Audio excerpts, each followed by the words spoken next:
We do know that today there have been some peaceful and prayerful protectors that were maced, many of which were tear gassed. They have been taking vehicles, searching them without rights to search, and they have also been impounding said vehicles. We do know that that is happening to our brothers and sisters today. So for those of you that are standing here with us, please know that our thoughts are here with you, and we thank you for coming, but we also need prayers being sent to the people back home. I was asked to come here because I represent the youth, and there are a few things that I wanted to share with all of you about why we are here, why we are standing in front of the Army Corps of Engineers office, why we are smiling at the people that are standing inside protecting the people that don't want to protect us. And some of those reasons are as such. The Youth Council represents the majority of youth today in Indigenous communities around the country that are demanding their right to clean water. They do not want to wake up tomorrow and not have clean water to drink, and many people do not want to wake up and not be able to have clean water for their children to drink. My sister, Bobby Jean Threelegs, she looked at her daughter one morning after her daughter asked for a glass of water and wondered what would happen when she could no longer provide that. Many of our youth council worry that if they wake up and they have their own children, will they be able to provide clean water for their kids? It's a deep concern for many of us, and as we see fossil fuel industries and corporations being able to harness and take advantage of the land and our resources in the name of money, we worry that our future will not be protected. As of right now, under the Obama administration, we have suffered through 7 months and 12 days of living hell from local, state, and governmental law enforcement that has come to North Dakota. We are not being protected. I've continuously called out to President Obama on behalf of our youth, asking that he protect them. He is a father of 2. Malia and Sasha are the same age as many of the youth that live in the camp with me. They wanted me to come here today and tell you guys about what it is that we are fighting for. Many of them are willing to lay down their lives for water, and I tell them every single day that they don't need to. They're willing to die because they want to wake up and have clean water, and I don't want them to martyr themselves because they want to have a shower, because they want to have clean water to drink, and because they want to have water for their future children.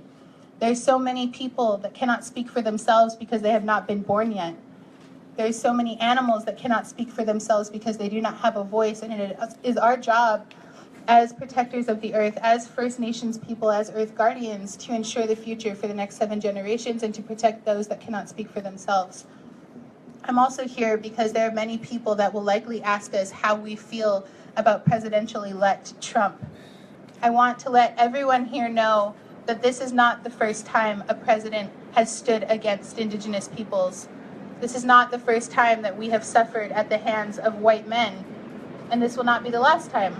I want everyone to know, everyone that's standing here, all the affiliated press to know, that we do not fear Donald Trump.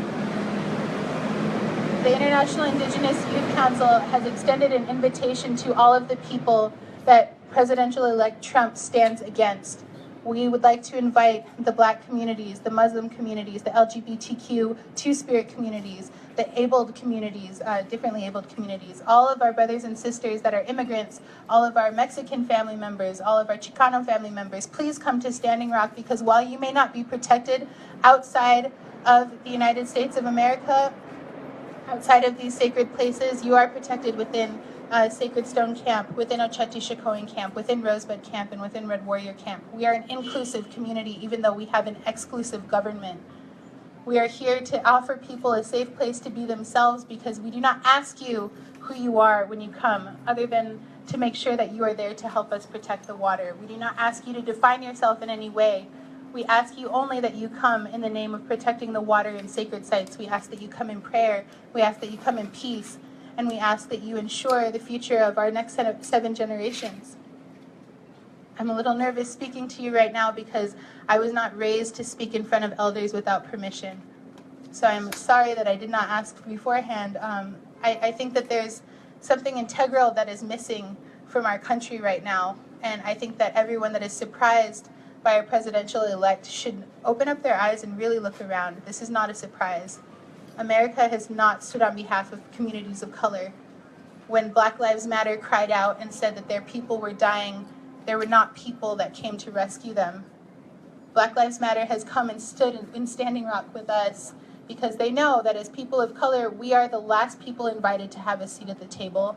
We're the last people to be represented by the government. We are the last people to be acknowledged. We fully understand that this is what America thinks about us, but I want you all to know that if you are here and you are a member of a community that is different from your own or different from our own, you are invited to Standing Rock to stand with us against the Dakota Access Pipeline. This is not an indigenous fight. This is the fight for everyone. And even though we may not agree with presidential-elect Donald Trump, we are fighting for his right to clean water too, because clean water is a right for everyone. I would like all of you to remain in prayer while you are here, all of you to remain in prayer for our next president, and all of you to remain in prayer for President Obama, who still can do so much with the time that he has left. After we leave here, we'll be going to the White House, and even though he is not here, I will fully intend to stand outside his house and reiterate the statements that I have made many times over, that our youth are crying out to the president that we elected, that we campaigned for, and that we believed in, to follow through with his word, to make good on his promises. He said that he cared about indigenous communities. He came to Standing Rock in 2014. He told our community that he loved our children, and yet he has watched them closely, as he said on Now This, watch them get beat up by police officers. My own sister had her wrist broken twice in less than a week by the same police officer who scoffed at me when I asked if he was the one that hurt my sister. My kids get maced every single day. They tease me and they tell me that the mace doesn't hurt as bad anymore. I wash it out of their hair. And I'm sick and tired of having to use the water that we're fighting for to wash the pain off of them. The blood that is inevitably going to be on the hands of the United States government and Morton County Police will be washed off by the water we're fighting for. It doesn't have to be that way. So I would encourage all of you to remain in prayer. Remember that there are youth that are out there. If you have a child, if you have a niece or a nephew, if you know neighborhood children that matter to you, or if you have a brother or sister that is younger than you, remember that they need a future too, and that if they can't speak for themselves, who will? Not these corporations, not these businesses, not these people that are sitting in this building that refuse to stand with us and stop the easements, not any of them. We know that we are alone, and we know that the only people that fight for us are each other. So we thank you for coming here today, and I'm going to give it over to my Auntie LaDonna to share a few words. So, my real name is Tamakawa Dewi, her good earth woman. I am from the Cannonball River and the Missouri River. I grew up there. And so this proposed pipeline would be outside my door. I would see it every day. Right now, as I look out on top of the hilltops, we have massive lights all along the hill where Dakota Access is working. Even though nobody wants to say it, I am watching while they're going through an ancient Arikara village, burial sites, ceremonial sites, traditional cultural properties, and historic sites. And nobody cares.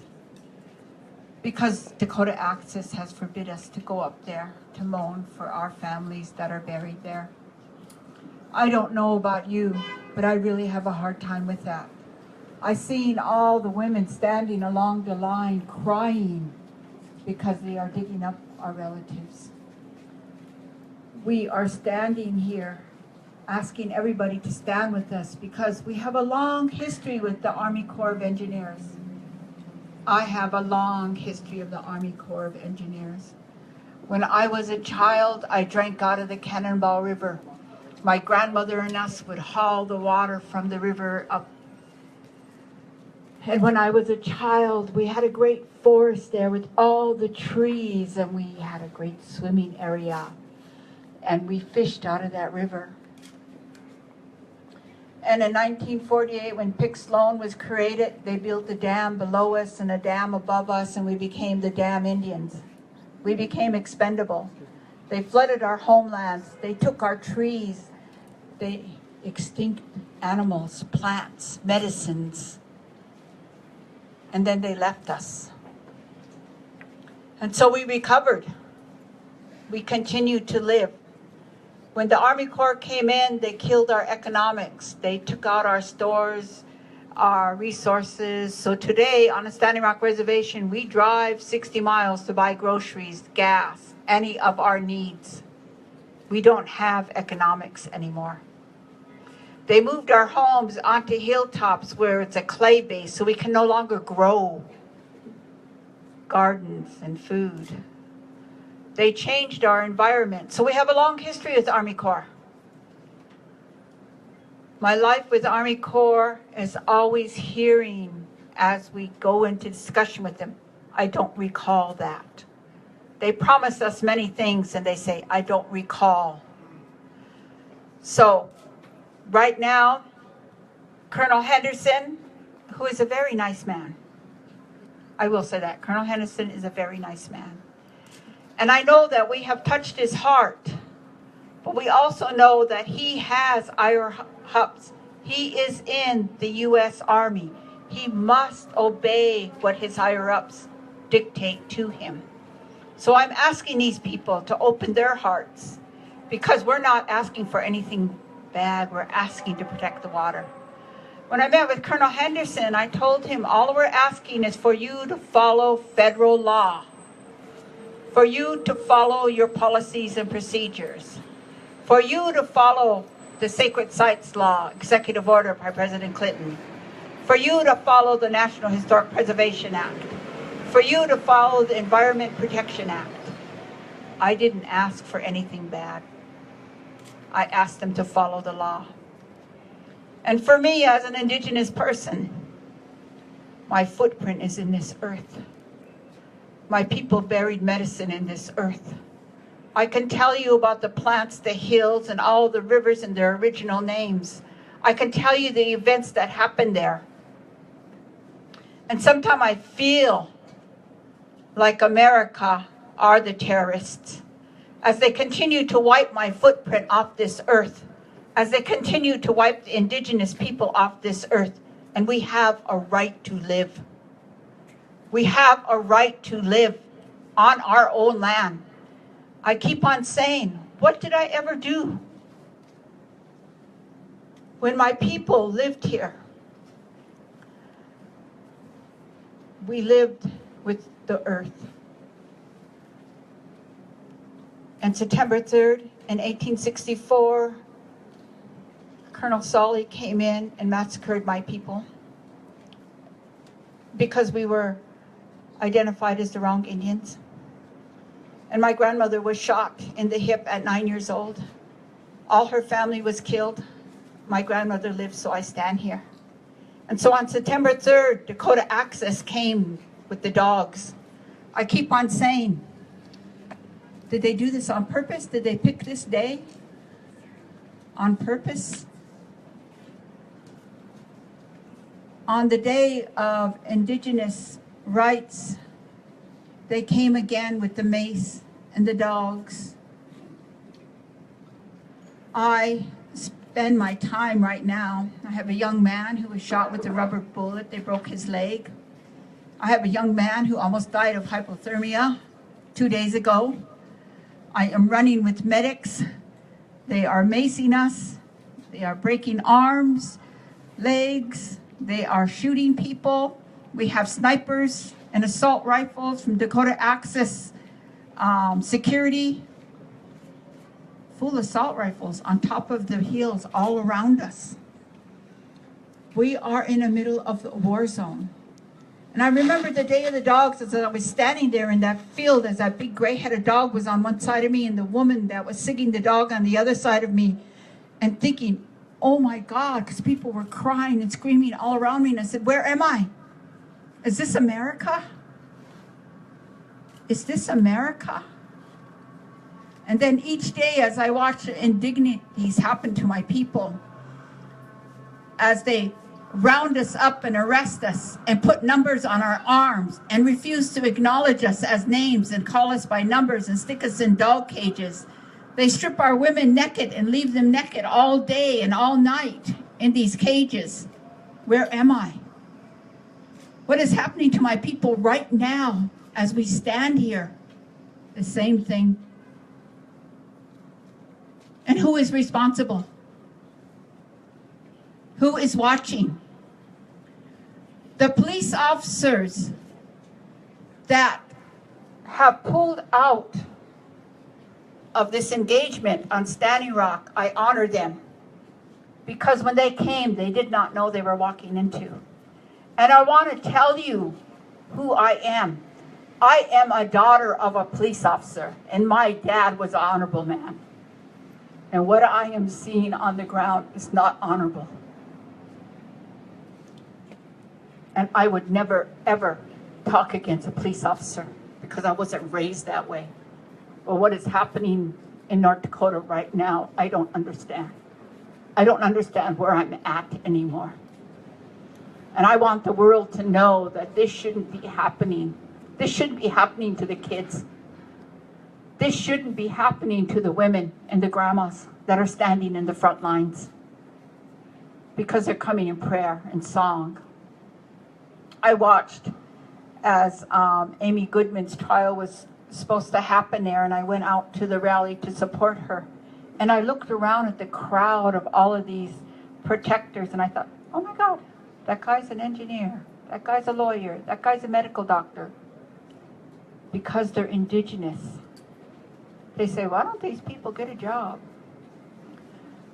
Stereotypes are still predominantly in America. We hear them every day. Why is that? We are all just human beings. So we're not asking for anything. We're asking for a basic human right. Protect the water. Protect the water wherever you are. Stand up for the water, because water is life. And we have a right to live. Every human being has a right to live. And so today we ask Army Corps to stand by that, who are supposed to be protecting the water, protecting the United States, protecting the people, to protect the environment. We ask them to stand against Dakota Access Pipeline.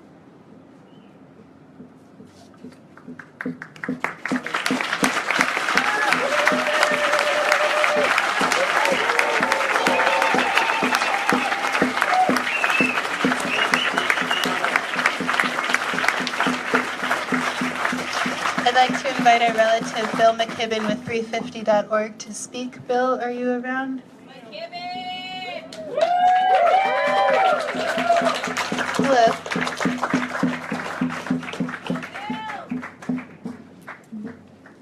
Hello, everyone inside. Hey, everybody. What an enormous good thing it is to see everybody here today. And after a long week, it feels good to be standing up for something. I wish that you all could see what the encampment was like at Standing Rock. It really is about the moral center of the universe right now. It's an unbelievably beautiful place. Madonna's land is magnificent. To stand up on the bluff there and look out over the place where the cannonball flows into the Missouri, and to look back at the big camp with dozens of teepees and hundreds of campfires, and if there weren't cars there along the edge, you wouldn't know for sure which century you were in. And you wouldn't know for sure which century you're in because the same thing is going on that's been going on for a lot of centuries. U.S. Army versus Native Americans is not some new battle, but we're hoping that this time it has a different ending than it has for the last 400 years. There were 302 rallies going on in all 50 states of the Union today, and I saw pictures coming in from a bunch of foreign countries this morning too. There were people rallying in Fiji and in the Philippines and in New Zealand and in Brazil and Lebanon and on and on and on. The story from that pretty remote corner of the Dakotas has reached out to absolutely every corner of the entire world. People understand that it's a place of great moral significance where a huge battle for human rights is underway, and that it's a battle of great environmental significance, saving not only the water, but the next step in the effort to save the climate upon which we all depend. We don't fight battles because we know for sure how they're going to come out. We fight them because we don't know for sure how they're going to come out.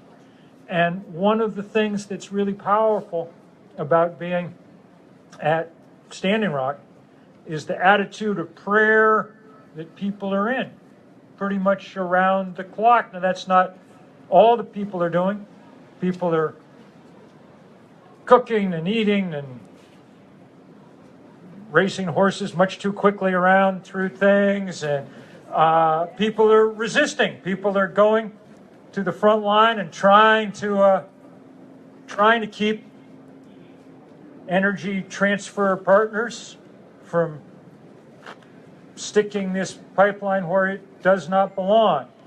But that attitude of prayer permeates the place, and that is a good attitude, whatever our kind of set of beliefs, for us to be in. An attitude that translates easily into solidarity and brotherhood and sisterhood, which we need probably now more than we've ever needed it. So we all stand with Standing Rock, but I think the thing is that Standing Rock is standing with everything else too right now as we're going forward. What an honor to get to be here with you all, and thanks everyone for being here. I'm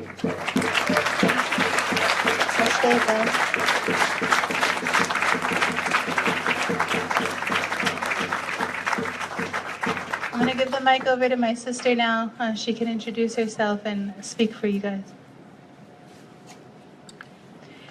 ACM, Halslahel, Sitsayotsa Thitsta, Twelcha Tuhlalab. Good afternoon, friends and relatives. My indigenous name is Sitsayotsa. That goes 7 generations back on my Tulalip tribe side. She's here with us. She was feisty. And I carry her name. And I come here on behalf of my people from the Tulalip tribes, the Coast Salish people from the state of Washington. And you ask, why am I here? Well, I'm here to share a message, one of solidarity, that I too stand with Standing Rock. And as we talk about what our jobs are, my number one job that I have is I'm a mother. I'm a life giver. And that is why I'm here. It is my inherent responsibility to protect the land and the water. That's what my grandmother has taught me. I didn't learn that in school, but I learned that from generations of my relatives saying it is our inherent responsibility to protect these sacred lands. And that is why I come to Washington, D.C. to stand with my dear relatives here. And it comes with a lot of heart and spirit and prayers, because as a young girl, I went to the shores of our Coast Salish waters and we picked clams. And there's a saying that we have: when the tides are out, the tables are set. But today, the clams are no longer there. In the places that my grandmother took me, they are now polluted and they're toxic. So my question is, what am I supposed to feed my children? If our traditional and sacred foods are supposed to be put on our tables to strengthen our bodies, but yet they're polluted from industry, then I'm at a loss here. And I don't believe that that should continue to happen, not on our watch. I believe that we're all here, my brothers and sisters that you see sitting here in front of this building here, we're all here for that same reason, is we believe water is life. And we're tired of corporations and companies coming in and taking away that life, that sea life. They're taking away that medicine. When we say water is life, that's a connection to each and every one of us. There's not one person standing here or listening at home that can say they do not enjoy water. If you have coffee, which I had a few cups today, if you showered this morning,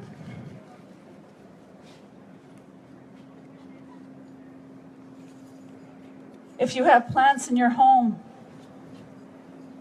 all of us need water. And it seems quite simple, but yet I'm wondering who is listening. I'm hoping and praying that those of you here today will share this message, that media will start to report these injustices, that we'll start to change the way we think, the way we behave, that we'll start to listen to our Native American brothers and sisters that have a story from generations to tell, and that all of us can stand together. Because yes, we are stronger together. It's part of our medicine wheel, each and every one of us. When we say all my relations, it's every single one of us, brothers and sisters. It's all of our roles. This is not, hopefully not about shaming, but about changing. We have to change the way we behave, including myself, my family. It all starts with us.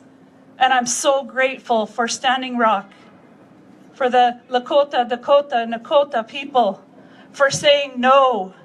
We don't want your money to ruin our lands. We don't want to die this way. We don't want our lands to go away. We will not give up. And yes, our relatives are standing. My 6-year-old is wondering when his father is coming home. We haven't seen him for 3 months, and he's not coming home without protecting the lands. He knows this is his role as a warrior. He knows when our grandmother says, "Grandson, it's time to warrior up." And this is our calling. This is for each and every one of us to hear with our ears, to see with our eyes. If you haven't been on social media and you haven't seen the injustices, please go and look and keep an open mind, because if you approve of that, then there's something that's seriously wrong with us. And I was there at the camp, and I didn't want to leave, but I couldn't arrest. That's true. I couldn't be arrested. Not two of us.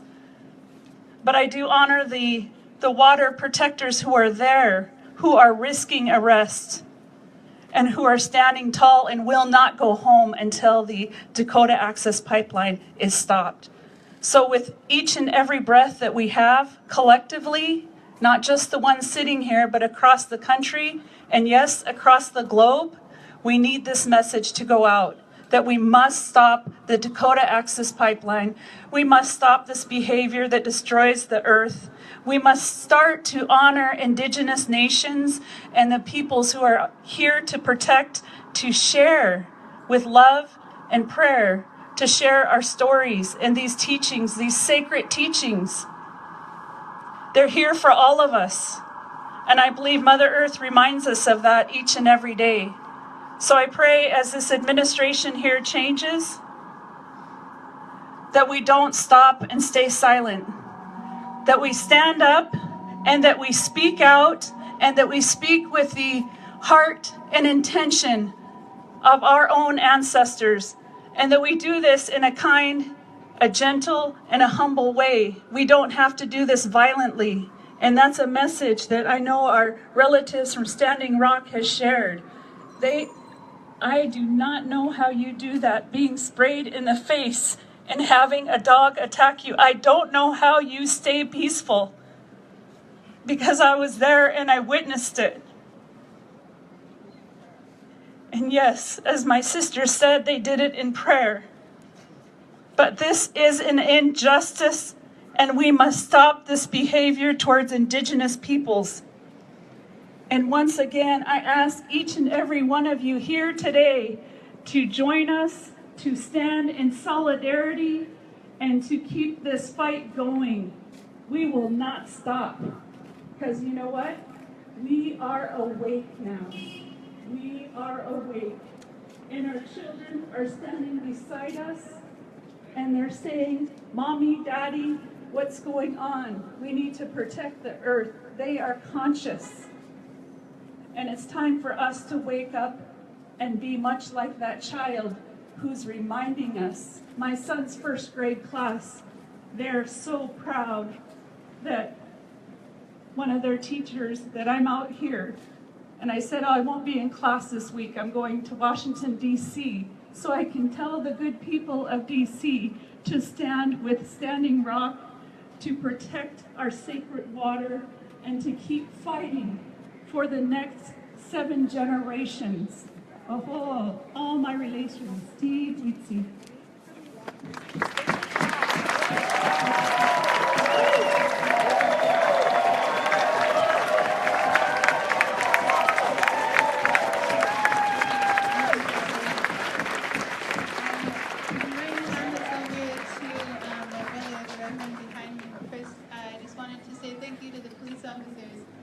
That are out here right now. When we're at home, we would not be able to assemble like this without getting beat up or having guns pointed at us or getting maced or have them using the sound cannons on us, their LRADs, their MRAPs, all the things that you guys probably have no idea what I'm talking about. That's okay. You should never know what those things are. Just know that it happens. So keep your eyes on Standing Rock, and with that, I'll give this to my brother. We'll be loud as the police that are here protected.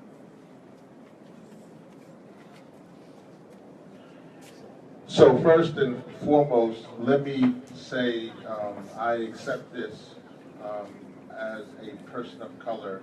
I asked to accept this from my brothers and sisters. Thank you. I asked to do that first. To Sister LaDonna Aaron, who I am standing behind. And actually, I would ask for, I know he's sitting down, Brother Ben Jealous in front of the doors to come up here. Behind me, I see Sister Judith in the corner.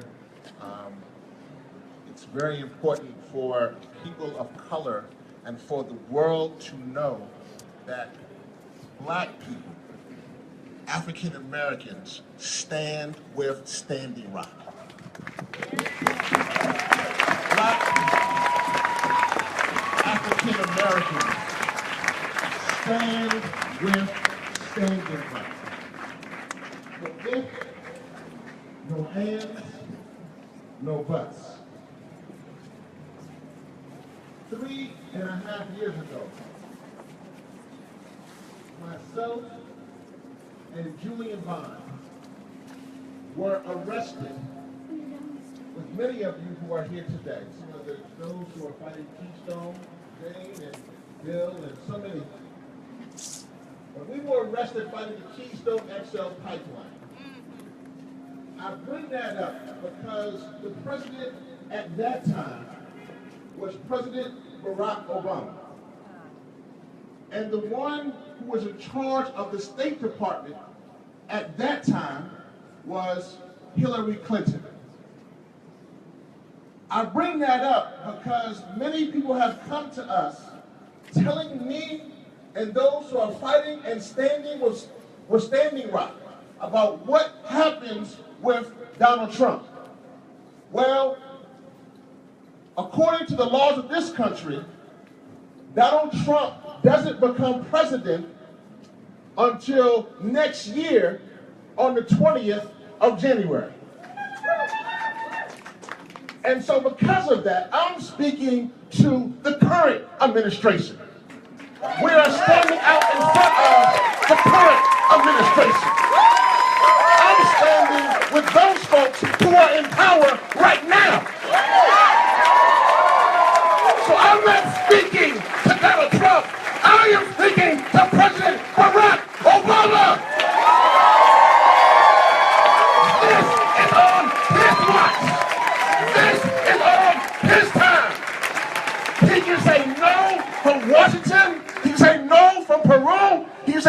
wherever, but whatever you do, say no to the Dakota Access Pipeline right now.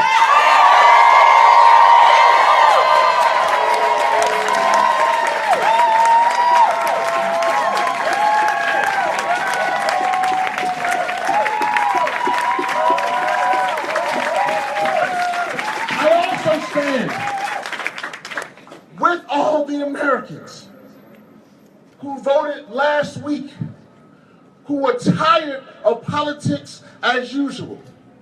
I don't care if you're a Republican or a Democrat. It doesn't matter, because I understand your frustration. Because truthfully, if we were putting forth the issue of fighting fossil fuels, and if we were putting forth the issue of ending pipelines across this country, then we would not be standing now. And so we understand lip service. We understand folks standing, the president going to Standing Rock and saying with those people that I'm with you. But those are just words. Words are over. It is time for action.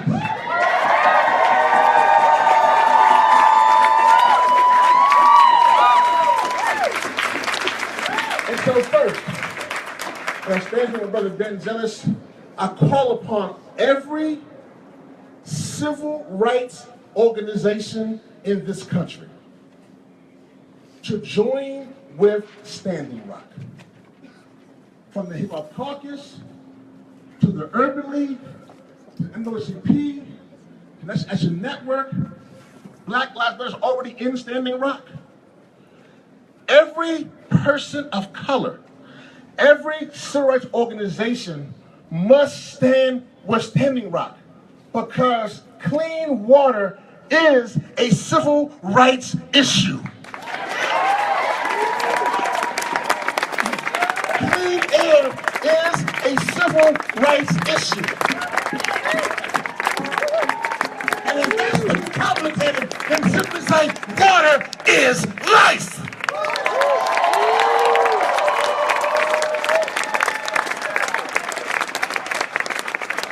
Number two, to my brothers and sisters in the environmental movement, thank you for understanding that we must transition from fossil fuel to clean energy.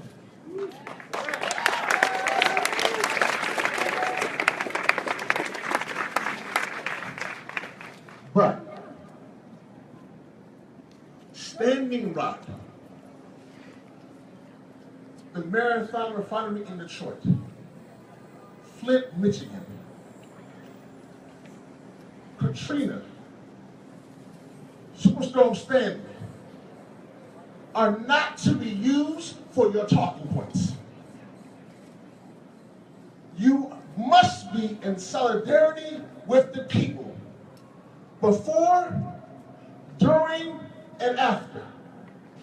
If the people are calling for clean air and clean water in Flint, and calling for clean water and clean air in Standing Rock, you will not only show up to make your talking point, you show up in solidarity. Yeah. And you show up that depending whatever this agency does, you stay and you stand with Standing Rock. And you stay and you stand with the people. Because our movement will not succeed if it's not a movement based on love. A movement based on love is you love the people you are standing with. And when they are dying, you are dying. It doesn't mean you can go back home to some place on the east or the west or wherever. It means that when they are dying, when they are being maced, when they are being hurting, when they are cold, it means you are cold. You are being maced. You are in the dog pants. You are in the dogs. It means you stand in solidarity.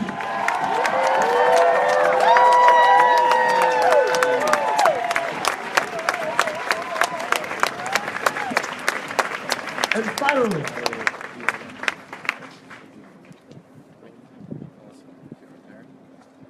this is it for us as a humanity and as human beings. Listen,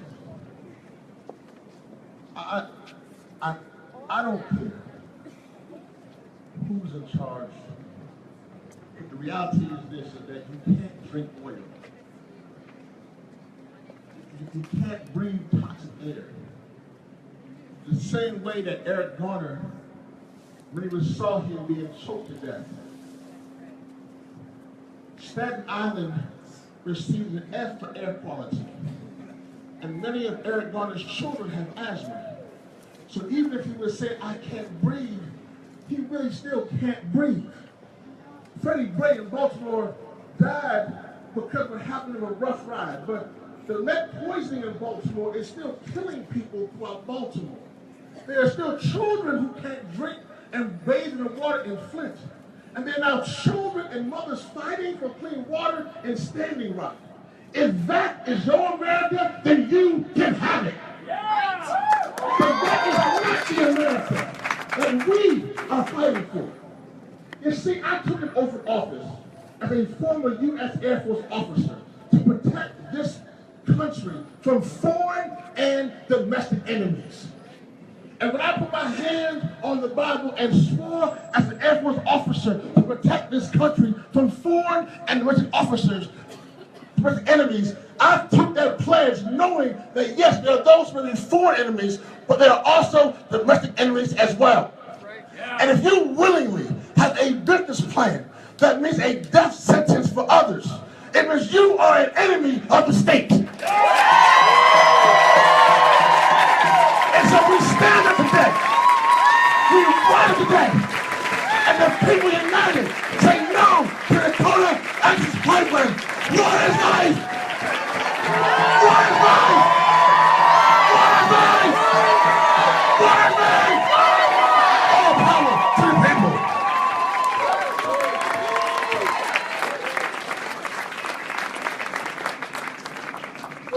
I'm all ready to go do something right now. I'd like to invite up Congressman from California. I just got so riled up. I had your introduction prepared, and then I just wanted to like put my fist in the air. Jared Huffman from California is here. All right. Well, thank you for allowing me to go out of order. Congress is voting in just a few minutes. And I am Jared Huffman. I am the ranking Democrat on the Water Subcommittee in the House of Representatives. That's the subcommittee that under Democratic leadership would be having hearings on this pipeline and would be inviting many of you to testify so that we could use our oversight authority on the side of justice. But that's not happening. I'm also on the committee that has jurisdiction over pipelines. And that's a committee that under Democratic leadership would be having hearings about this terrible, wrong-headed project and inviting many of you to testify, but that's not happening either. And so instead, I at least have the opportunity to come and be with all of you and stand in solidarity for the folks in North Dakota. So thank you for that opportunity. And you know, we're protesting not only this project and the way the First Peoples have been treated, there's something else we're protesting. You know, our founding ideals include a free press and the freedom to peaceably assemble. And frankly, we deserve a heck of a lot better than what we've seen in North Dakota. Now, I know that all of us are still reeling from the election result last week. But I'll tell you what, looking out at this crowd tells me that there are an awful lot of good people that are ready to dust ourselves off and gird for the fight ahead. I certainly want to promise you that I and my Democratic colleagues in Congress are up for that fight. We need to bear in mind that in a few weeks, we're going to have a President of the United States who is personally invested in the pipeline company. And he will undoubtedly signal an oil and gas industry takeover of the White House. He will threaten our fight against climate change, and he will threaten tribal rights. So we've just got to prepare for that fight. What that means for us now more than ever is that we need to roll up our sleeves and work hard to protect the progress that we have made over the last 8 years. And that's why yesterday I led and 22 other members of Congress in a letter to President Obama urging him to de-escalate this situation by denying the Army Corps of Engineers the easement for the Dakota Access Pipeline. We are calling on the President also to direct the Department Department of Justice to send observers to North Carolina, or I'm sorry, to North Dakota. You might want to send them to North Carolina too. We certainly need them in both places. And also to request that the governor of North Dakota withdraw the National Guard and law enforcement personnel. Unfortunately, as we all know, we are about to see a dramatic shift in the oil, gas, and coal industry's influence in Washington. This is not a time to show weakness or to make nice with big oil. This is a time to stand together to limit and check this influence whenever and wherever we can. So we need to approach this fight against climate change from every angle, and this includes keeping fossil fuels in the ground to protect the planet for future generations. And that's why, in the final days of the Obama administration, I am also urging the President to permanently protect the Arctic and the Atlantic and our Pacific coast from any future oil drilling efforts.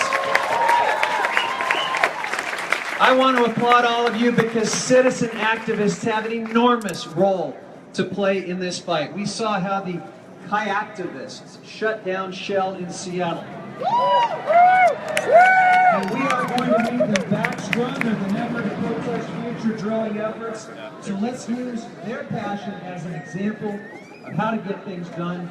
Let's keep standing together and let's press to protect our environment and sacred tribal lands. Thank you very much.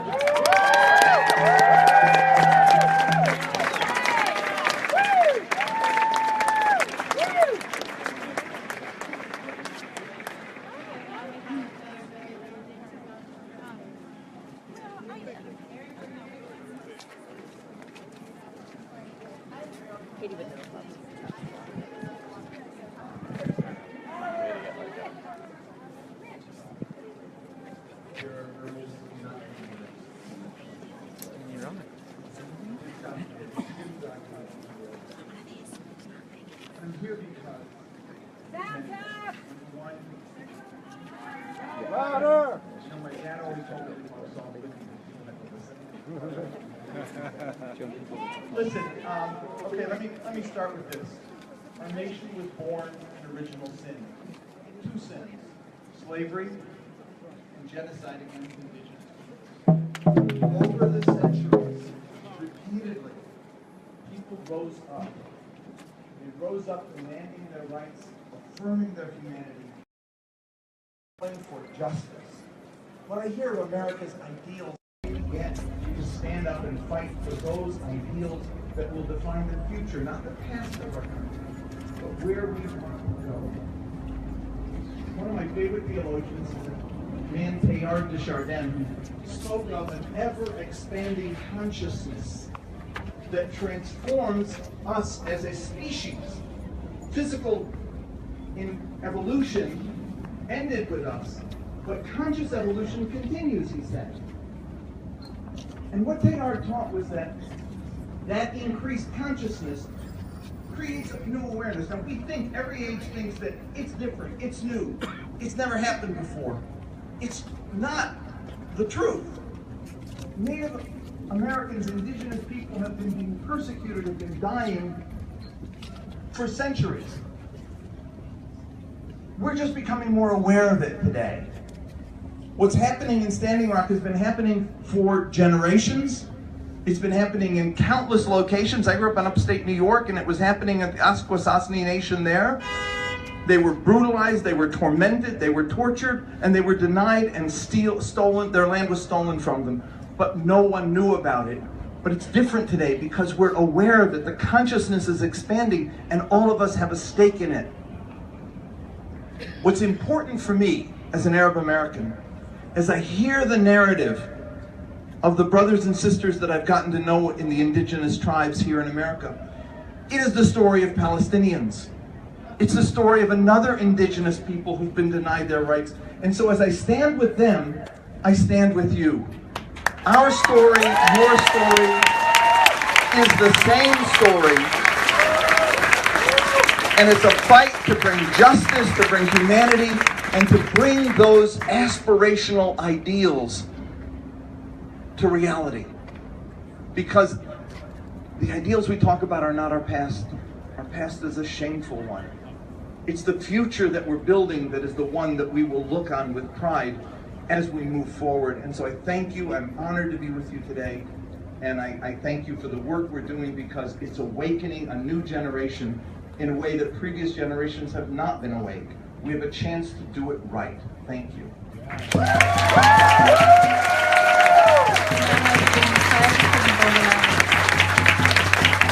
Hi everyone, I'm Jane Klebb. I run a group called BOLD, and we were on the front lines of the Keystone XL pipeline with farmers, ranchers, our native allies. I first want to start with a message of action. I would like every single person here to write a letter to President Obama when they get home. A letter that our sisters and brothers of the American Postal Workers Union who are with us today will make sure, if you put a stamp on it and put it in the mailbox the old school traditional way, we can make sure that our brothers and sisters of the American Postal Workers Union will bring that to the White House. The president has a decision to make.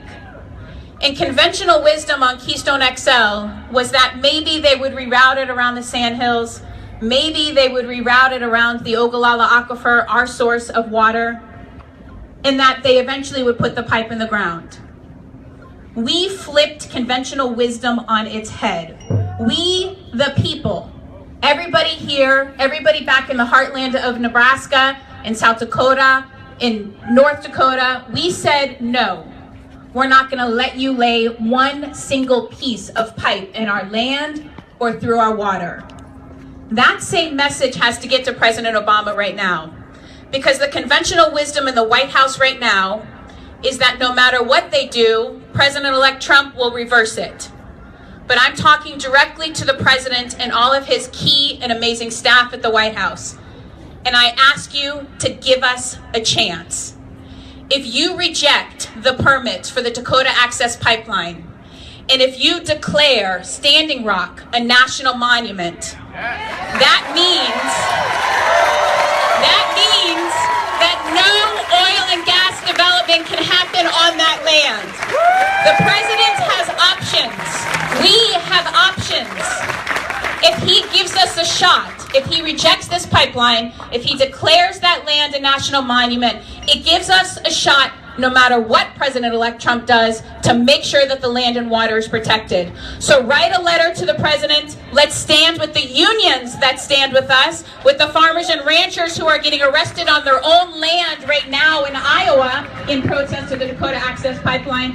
And let's make sure that the president does the right thing to do as he turns the keys over to the White House, the House of the people. Let's make sure that you write that letter to the president. We have one land to protect. We have one source of water. Big Oil's days of destroying that is over. Thank you.